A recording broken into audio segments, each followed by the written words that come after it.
Hi there, my name is Mike Szyszka. I am the owner and creative director at Reaction Marketing. I've been in the web and digital space for about the last 14 years. I built my first website for money when I was just 11 years old. I started Reaction Marketing in 2008 with the goal of providing an outlet for small to medium-sized businesses to tap into all of the opportunity and potential that the web and social media and online marketing can offer.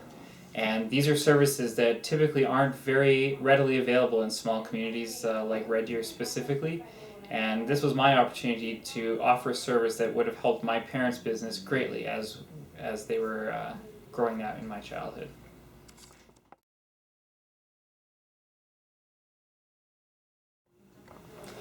One of the things I find most interesting about this evolution of social media is that for as far back as you can look, whether you're just a regular Joe in your home or you're a business looking to reach out to the members of your community, we've never had a platform for listening, always for publishing and for pushing information out. And what social media has really allowed us to do is build a listening platform where you're able to tap in and to the pulse of your community and become a part of such a larger audience. And it's so much more than just broadcasting a message when you're actually able to engage in the conversation and become a part of it. And I think that that's why in 2012, it's not only important for businesses to think about social media, it's imperative that they get involved in the conversation, because there's a really good chance that people are talking about them, whether they're part of it or not. And I think in the long tail, there's really not going to be any option to not be involved in communicating with your customer base.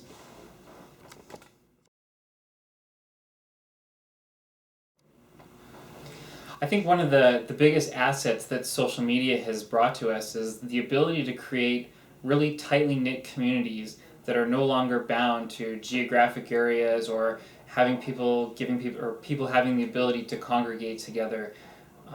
Back in the day, a lot of the forward-thinking people of their times would get together at coffee shops or at the pub, and this is where they would discuss the ideas that would become the action items for tomorrow.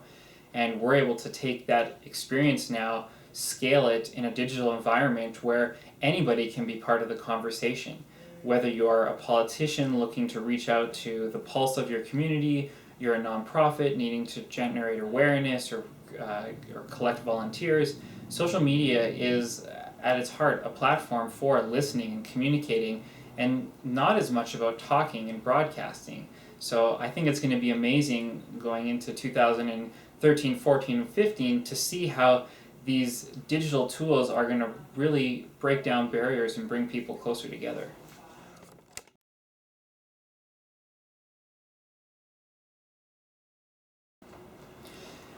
It's interesting. One of the most common things that I hear from people about the negative sides of all this social media is how much is available to the general public.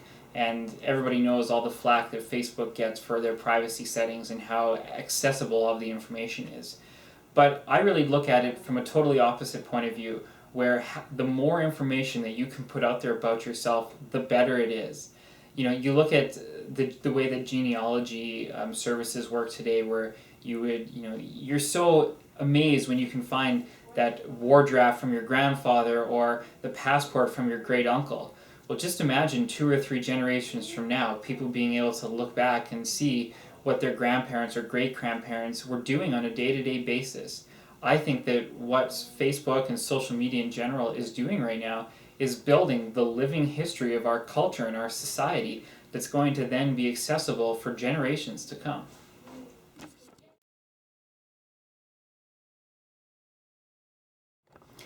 I think it's pretty obvious to everyone that social media is something that's here to stay. But the question that everybody asks now is, where are things going? And it's very obvious to me that things are moving in the direction of mobile. And I think that the evolution we're going to see in the mobile space over the next 5 to 10 years is going to dramatically change the landscape of digital advertising and digital communication. I like to use the example of someone looking to buy a new home. Right now, the only means is to go onto the MLS and search for a listing or to talk to realtors.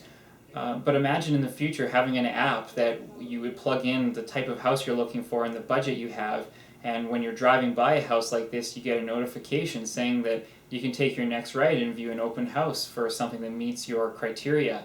And bringing this type of an experience with you everywhere you go and having it so personalized to you, it won't feel intrusive anymore. It'll feel like a great asset and of great value to you. And so I think if you're looking to where things are going, you need to really be looking at the mobile space and innovating in that area.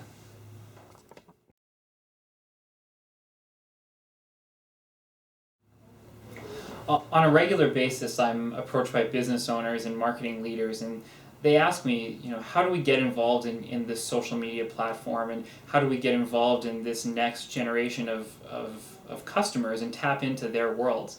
And the reality is that if you're not looking at integrating social media today and working on a strategy to integrate mobile, you're not going to survive the next 5 to 10 years. And you're going to just be sitting there, your market share is going to start to dwindle, your customers are going to go away, and you're not even going to know why.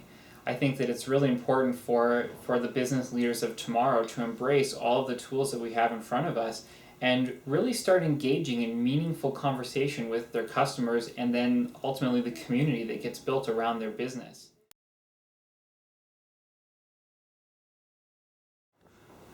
Anybody out there who has a daughter or knows a girl who's in the 14, 15, 16-year-old age bracket, they know that every single month they're sending 4,000 text messages and making 2 phone calls. I don't know about you, but that's what I would call a culture shift.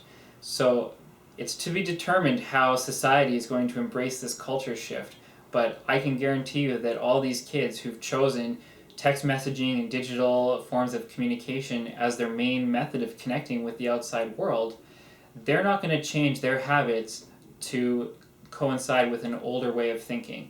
So it's really going to be up to the next generation to determine how these tools are used and integrated into our societies. And I really think that we've just lived through the big box era, an era where you're used to not being treated personally with a lot of care and respect, and that's all coming back right now.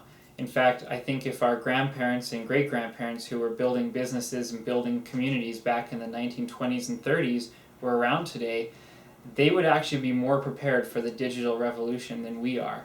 And it's a great opportunity to see where things are going and to really weave the fabric of the communities of tomorrow.